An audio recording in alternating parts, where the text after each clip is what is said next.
by Chesterton's number 6. That's Mike Miscallick. We've called his name a lot. He has been very, very active on the field. Ball, though, will go to Chesterton. So on the inbounds, the ball will go to Chesterton and we've got a substitution. That is the reason the play is stopped. So, yes, the substitution will be allowed. So number 20, Jordan Lewis, is on.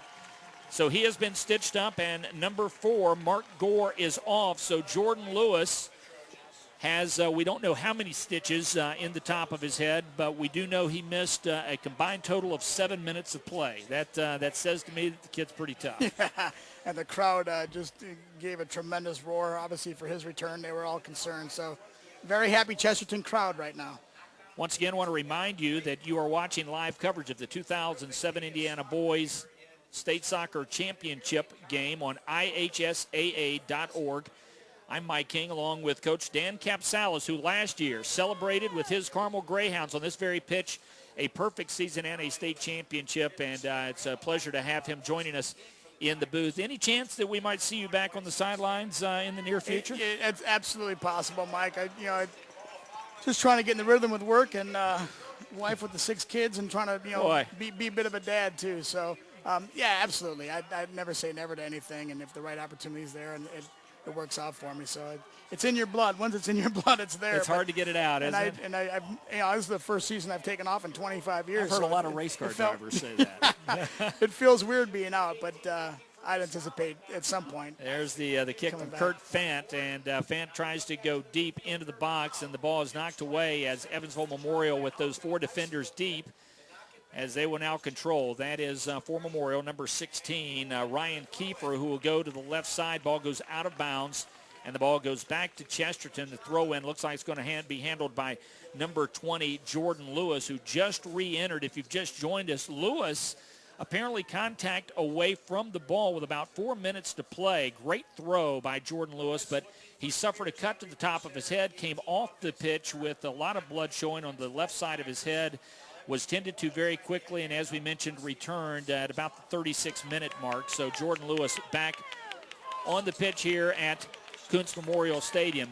No score, 0-0 or 0-0 if you like. It's whatever your soccer vernacular implies at this point. But either way, we have seen a game and a match, Coach, that despite the fact there's no score, this has been a very, very offensive-laden no-score contest. Well, that's what's fun about the game of soccer, and what people don't realize how hard it is to score a goal in this game, and a lot of 1-0, 0-0s that get criticized a lot, but it's been an exciting game.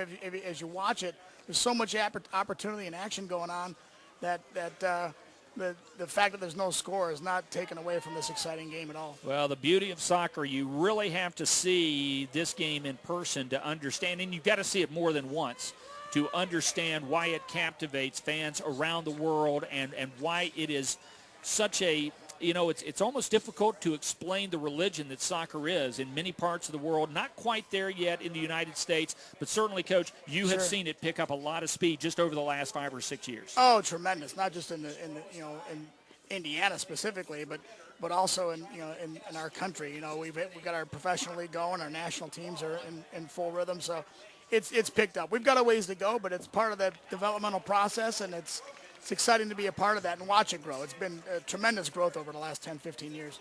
Well, once again, Memorial with the 4-3-3 formation, Emil Garcia, Kyle Kessler, Matt Fain, and Marcel Garcia, the 4 defenders back, and they've done a good job up to this point. You got some of those first-half stats with you there, Coach. Anything you see there that jumps out at you? It's been even. You talk about the corner kicks. You talk about the shots on goal, 4 for Memorial and 1 for Chesterton. The corner kicks were 1-1 apiece. It's a relatively even game, and that's what we saw the first half, and the stats have indicated that. Are you surprised at all that Evansville Memorial has been played even by these guys for 47 minutes?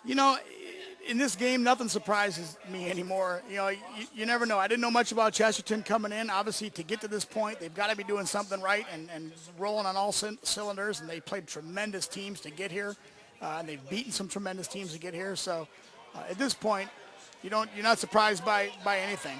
Here we go, a dead sprint to the ball. Let's see who's going to get it. It looks like it's going to be Evansville Memorial. The shot is deflected as number 17 for Evansville Memorial. B.J. Stapleton tried to turn on the ball quickly. Now here's number 11, Austin King, no relation, by the way. Ball is going to drift out of bounds. Just got to make sure I clarify that. I don't want anybody to think I'm showing any sort of favoritism. As we look back, Chesterton making its first appearance in the state finals. And, this is a good team, 18-2 1 year ago. So they were 18-1, obviously, going into the postseason, suffering that loss that ended their season. We look at Evansville Memorial, Coach, on the other hand, fourth appearance in the state finals in the last 7 years and third in a row. Yeah, that's impressive. That just shows the kind of consistency that Bill V's program has had over the years, and that kind of consistency is very, very rare. But this is a first for Evansville Memorial as far as a state championship appearance. They've been here third straight year, but this is the first time they've made it to the title game. Under the IHSAA rules since yes, 94, right. Yes, that is correct. They've been here many times since 94 under the IHSAA guidelines and rules, but they've like I said before, Bill Veith has won 5 state championships prior to that, so they're what's interesting, an experienced team. You talk about that and the fact that they were so dominant in the 80s before the IHSAA began to sanction boys and girls soccer. It's kind of interesting because you can draw a distinct parallel between the success at the University of Evansville nationally and the success of this Evansville Memorial team or high school teams in Evansville. I know you see that around the country when you have a strong college program that influences those young players, particularly before they get to high school. That's what you're going to see. Oh, absolutely, and the University of Evansville has definitely benefited from some of those local players at Memorial, and a lot of the Evansville teams that are there.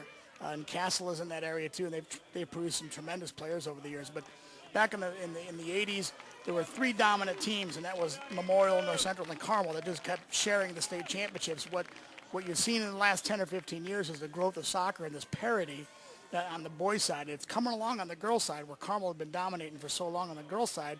Now you see a little bit more parity coming around. So.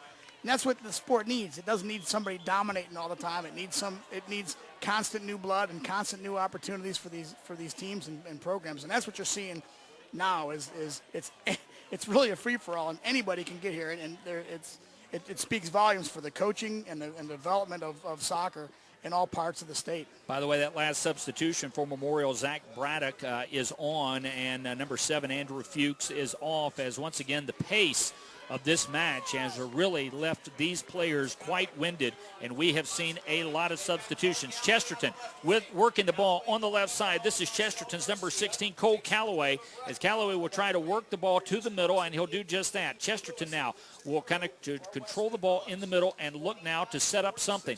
Do they have the numbers as they work outside the box to the middle? And no, the Evansville Memorial defenders are there to move the ball away with the header, and now will control. No, Chesterton comes back up with it once again. So, Coach, as they continue to work, Chesterton's got a lot of white jerseys there deep. They just can't get into the box. And they're fighting for it. They're really nice. Oh, nice shot off the upright. Nice shot is Cole Galloway. That was a beauty as Galloway, number 16, unloaded with the right foot. And, Coach, I thought that was in the back of the net from here. That looked like it was on a string. And that's why you take the shot. That's why you encourage kids to shoot from outside the box. And if they can't work it into the box, take the 20-yarder, take the 25-yarder, and catch a keeper off guard. And just hit the top of the crossbar, inches, and this game is 1-0 Chesterton. That is going to give Chesterton a little bit of a mental boost, and Memorial's got to find a way to get their 3 guys up top. The 3 guys up top, and Fuchs and Stapleton and Bitter, try to get them the ball, try to get them opportunities. But nice opportunity by Chesterton. Boy, Cole Galloway shows you right there that he's got a cannon there on that as far as that right foot, and he really got off a great shot. But just as we saw at the other ends for Evansville Memorial, just a little bit high. Memorial has had a couple of opportunities with the ball going high. They've got a chance again, but good defense there as Chesterton will try to control. That is number 12 for Chesterton as Brian Seawright gets the ball out of bounds, and it will go back to Evansville Memorial. So so far still dry here at Kuntz Memorial Stadium as we have been watching this approaching. There's the header and the save